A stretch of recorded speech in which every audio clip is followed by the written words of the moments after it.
नमस्कार। जय जय हृदयांगन साहित्यिक, सामाजिक, सांस्कृतिक तथा आध्यात्मिक संस्था एवं आभासी पटल हृदयांगन पीठिका जिस पर मैं उपस्थित हूँ, बहुत बहुत नमन वंदन करती हूँ, प्रणाम करती हूँ। हृदयांगन संस्था के प्रमुख संरक्षक, मुख्य संरक्षक, आध्यात्म गुरु हमारे श्री आचार्य श्री के चरणों में नमन वंदन करती हूँ। हमारे संस्थापक हृदयांगन परम आदरणीय विधुभूषण त्रिवेदी जी को बहुत बहुत प्रणाम करती हूँ, और भाई नीरज कांसोती जी जो कि संस्था के प्रमुख संयोजक हैं तथा राष्ट्रीय लेखा नियंत्रक भी हैं, मैं प्रणाम करती हूँ, बहुत बहुत अभिनंदन करती हूँ। सभी पदाधिकारियों को, संरक्षक मंडल को प्रणाम करते हुए सभी सम्मानित सदस्यों को भी प्रणाम करती हूँ। बहन ज्योत्सना सिंह जी उपस्थित है, मैं आपकी उपस्थिति को नमन करती हूँ, आपका अभिनंदन है। आज अनंत चतुर्दशी का दिन है। हमारे गणपति देव जो हैं 10 दिन तक सब घरों में धूम मची हुई थी। कोई 2 दिन, 1.5 दिन रख रहा था, कोई 2 दिन, कोई 3 दिन, जैसे जिसकी क्षमता थी, जैसे जिसके पास समय था, और विसर्जन हो रहे थे। परंतु आज अंतिम विसर्जन है। हमारे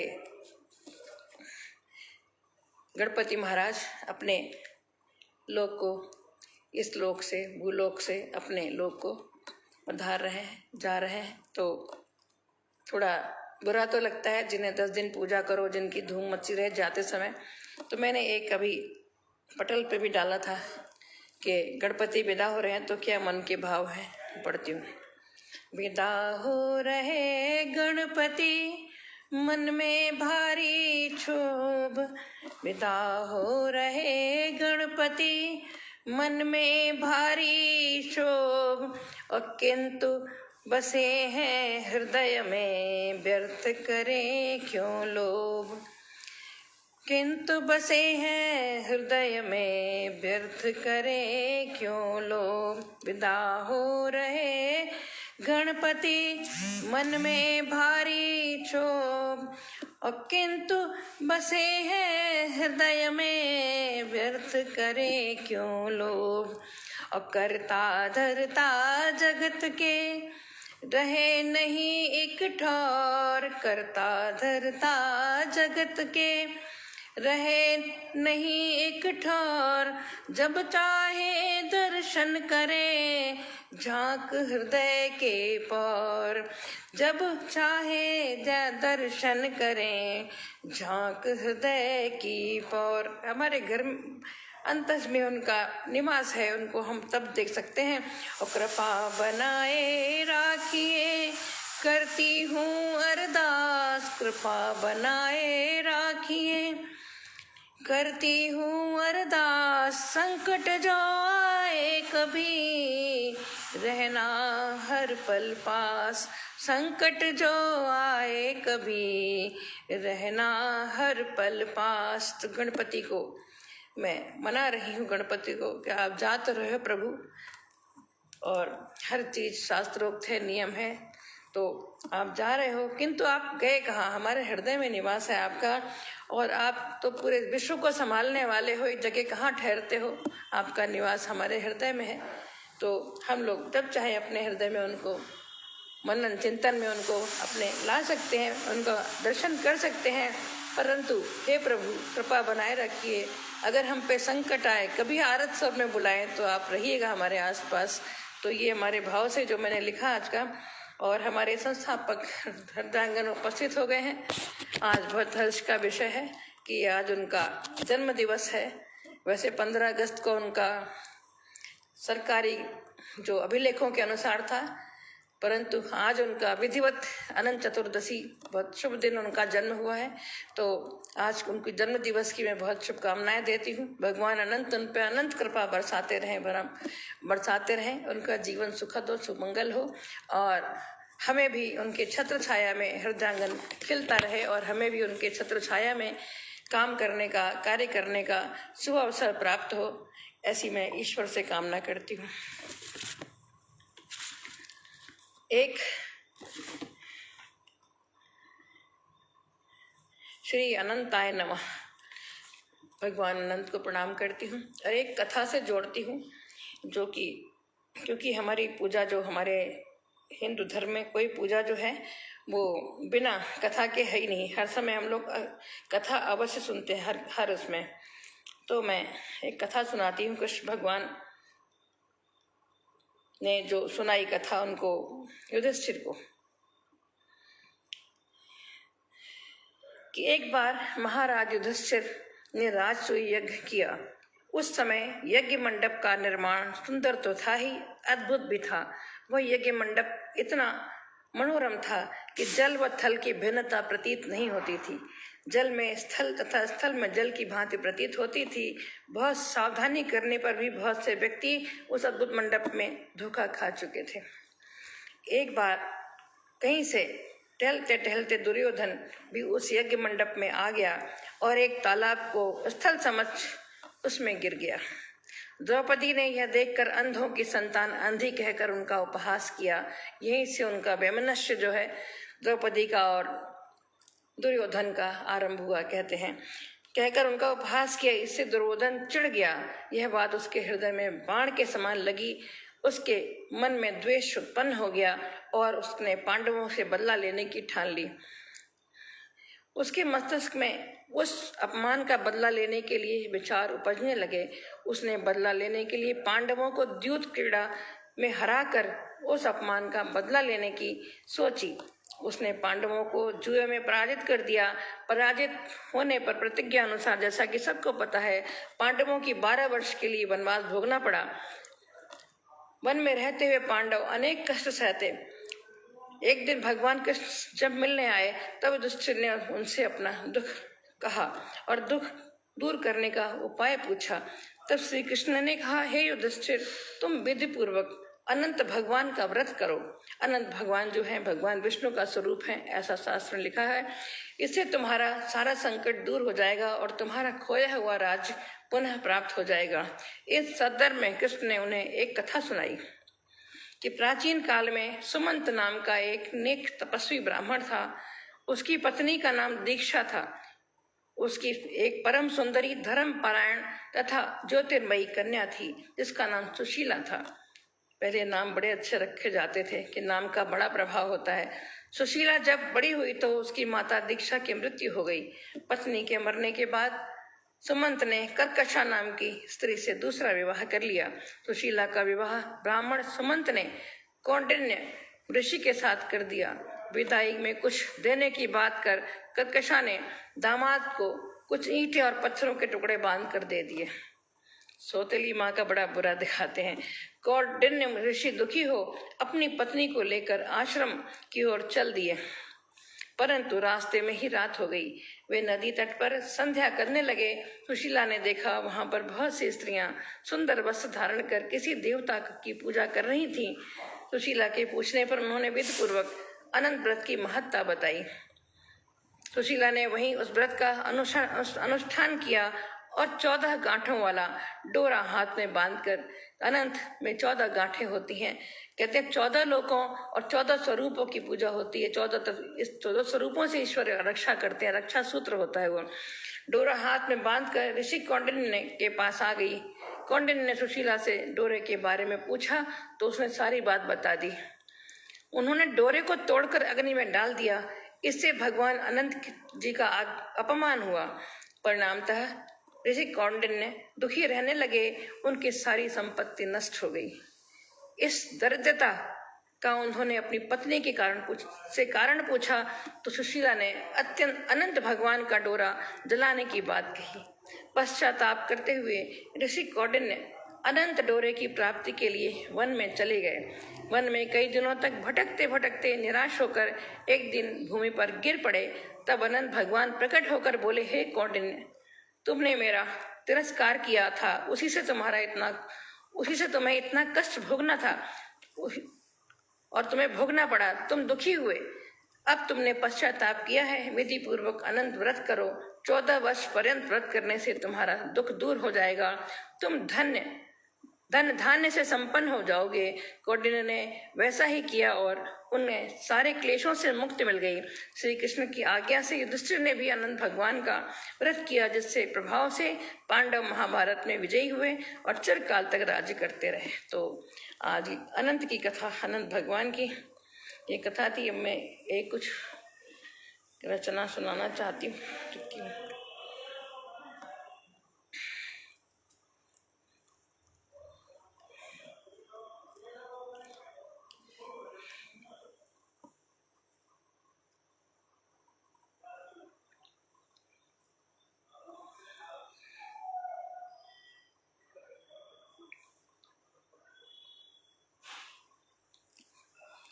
तो बैकुंठ वाली सुना देती हूँ।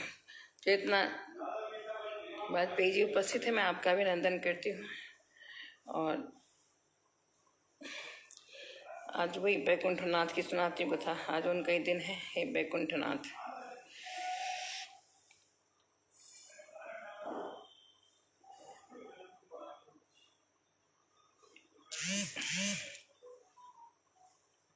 हे रमानाथ, चलो आज यही सुनाती हूँ। हे रमानाथ। हे रमानाथ बैकुंठनाथ, हम आए शरण तिहारी। मनी अग्रवाल जी का स्वागत करती हूँ, देहरादून से हैं आप। एक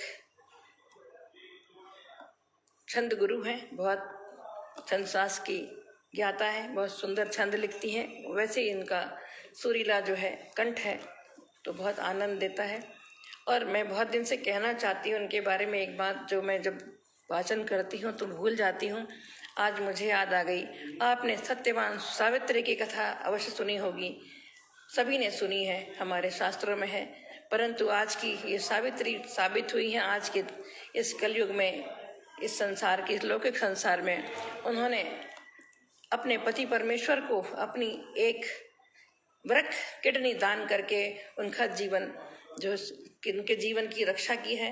तो मैं कहती हूँ आज की वो सावित्री हैं, सत्यवान को बचाने वाली आत्माएं वही हैं। कब कहाँ कौन आ जाता है पता नहीं। तो मैं उनके इस त्याग को, उनके समर्पण को, उनकी इस भावना का बहुत बहुत आदर करती हूँ, उनका अभिनंदन करती हूँ। और ऐसे ही सबको पति परायण होना चाहिए। स्त्रियों को क्या आवश्यकता पड़े, पति पत्नी दोनों एक दूसरे को पहिए होते हैं एक जीवन के। तो कभी जो पहिया लुढ़कने लगे, जो जरा कमजोर हो जाए, दूसरे को सहायता देनी ही चाहिए। तो मैं आपको बहुत बहुत साधुवाद देती हूँ और शुभकामनाएं, बधाई देती हूँ। आप दोनों अनंत काल तक ऐसे ही साथ चलते रहें, एक दूसरे का साथ देते रहें। तो चलिए मैं अब अपनी कविता सुनाती हूँ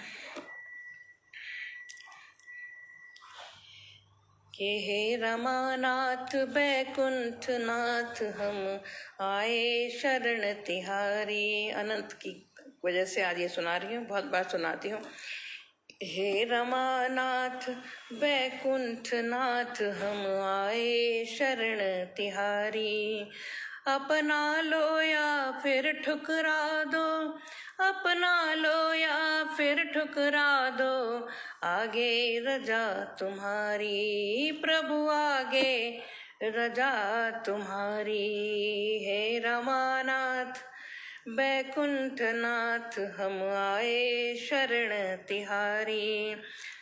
तुम कमल नाभ हो सृष्टि रचयिता, कमल नाभ तुम सृष्टि नचयिता। पक्षीराज असवारी, पक्षीराज असवारी, और क्षीर सागर में शयन तुम्हारा, शेष छत्रधारी है, शेष छत्रधारी। है रमानाथ बैकुंठनाथ, हम आए शरण तिहारी। और वामा कमला सेवा करती, और पाँव पलोटन हारी। वामा कमला सेवा करती, वह पाँव पलोटन हारी है। और राजीव नयन चंचल है अयन, राजीव नयन चंचल है अयन छवि अतीब मनोहारी, छवि अतीब मनोहारी। हे रमानाथ, टंडन भैया आपका बहुत बहुत स्वागत करती हूँ, प्रणाम करती हूँ। हे रमानाथ बैकुंठनाथ, हम आए शरण तिहारी। अलिपुंज जगुंजारित पलके, अलिपुंज जगुंजारित पलके, शोभा पर दुनिया वारी, शोभा पर दुनिया वारी। बहुरूप धरे, बहुरूप धरे जगहित तुमने, बहुरूप धरे जगहित तुमने। कहलाते लीलाधारी, कहलाते हैं लीलाधारी, कहलाते हैं लीलाधारी। हे रमानाथ, हे रमानाथ बैकुंठनाथ, हम आए शरण तिहारी। और सागर मंथन जब हुआ, सागर मंथन था हुआ देवासुर में, अमृत था पिलाया देवों को, अमृत था पिलाया देवों को। जगत हित वो छल भी करते हैं, छलिया भी है हमारे विष्णु भगवान, बहुत बार छल से उन्होंने रक्षा की है इस सृष्टि की। तो सागर मंथन हुआ दो देवासुर में, अमृत था पिलाया देवों को। धर्मोहिनी रूप तुमने छल से, धर्मोहिनी रूप तुमने छल से। रिपुदमन किया था त्रिपुरारी, रिपुदमन किया था त्रिपुरारी। हे रमानाथ, हे रमानाथ बैकुंठनाथ, हम आए शरण तिहारी। और सब जग के तुम ही पालक हो, सब जग के तुम ही पालक हो, संहारक हो उद्धारक हो। सब जग के तुम ही पालक हो, संहारक हो उद्धारक हो। वंदनीय तुम सब देवों के, वंदनीय तुम सब देवों के। वंदन करते हैं नर नारी, वंदन करते हैं नर नारी। हे रमानाथ, हे रमानाथ बैकुंठनाथ, हम आए शरण तिहारी। हे रमानाथ बैकुंठनाथ, हम आए शरण तिहारी। अपना लो या फिर ठुकरा दो, आगे रजा तुम्हारी, प्रभु आगे रजा तुम्हारी। तो मैंने आज चतुर्दशी है, अनंत चतुर्दशी, अनंत भगवान विष्णु के स्वरूप हैं कहते हैं। तो मैंने अभी कथा भी सुनाई अनंत चतुर्दशी की पूजा। भगवान के दिव्य शेष नाग के साथ जो स्वरूप होता है उनका, शेष सैया पे लेटे उसकी पूजा की जाती है अनंत में। और 14 गांठों वाला सूत्र बांधा जाता है, तो जिससे हमारी रक्षा होती। 14 लोकों और 14 स्वरूपों में भगवान हमारी जो है रक्षा करते हैं। ये रक्षा सूत्र है एक तरह से। तो आज अनंत चतुर्दशी की बहुत बहुत शुभकामनाएं। और पुनः पुनः हमारे संस्थापक महोदय जिनका आज जन्म दिवस है, बहुत शुभ दिवस है। घड़ी दिवस काल का बहुत जीवन पर असर पड़ता है, नाम का बहुत असर पड़ता है। तो वो हमारे क्योंकि मुखिया हैं, हमारे संस्थापक हैं हमारे हृदयाङ्गन संस्था के, तो ईश्वर उनको दीर्घायु रखे, स्वस्थ रखे, प्रसन्न रखे, जिससे कि हमारा पटल दिनों दिन उन्नति करता रहे और हम लोग भी इसकी छत्र छाया में कुछ सीखते रहें, कुछ बोलते रहें, कुछ कहते रहें। इसी साथ पुनः पुनः बहुत बहुत शुभकामनाएं देते हुए जन्म दिवस की और अनंत भगवान को प्रणाम करते हुए अपनी वाणी को विराम देती हूँ। और गणपति बाबा को आज विदा हो रहे हैं, तो उनको नम आँखों से उनकी विदाई करते हैं। ऐसे कहीं जाते नहीं, यहीं हैं, परंतु जब आप मूर्ति को सजाओ, उसको फिर विसर्जित करो, तो थोड़ा मन धूमिल होता है। हमारी बेटियां विदा होती हैं, जाना ही है उनको, परंतु फिर भी दुख होता है। इतने दिन से पली पलाई बेटी जाती दूसरे घर में, तो एक विषाद का वातावरण होता ही है। परंतु भगवान कहाँ, कण में भगवान, वो कहाँ जाते हैं, वो तो यही हैं। तो इसी के साथ मैं पुनः पुनः अपने संस्थापक महोदय को शुभकामनाएं देते हुए अपनी वाणी को विराम देती हूँ। भगवान आनंद देव हम सब पर कृपा रखें और ये सृष्टि में आजकल इतना हाहाकार मचा हुआ है, उसको संभालो प्रभु, क्षमा करिए। रोज मैं क्षमा मांगती हूँ भगवान से। अनुपम शुक्ला बहन उपस्थित हैं, मैं उनका भी अभिनंदन करती हूँ और वो भी स्वस्थ रहें, प्रसन्न रहें। थोड़ा स्वस्थ रहती हैं तो बहुत बहुत शुभकामनाएं देती हूँ। इसी के साथ वाणी को विराम देती हूँ। हरिशरणम परिवार की ओर से, पूरे हृदयांगन परिवार की ओर से बार बार अपने संस्थापक जी को शुभकामनाएं देती हूँ और अपनी वाणी को विराम देती हूँ। नमस्कार, धन्यवाद।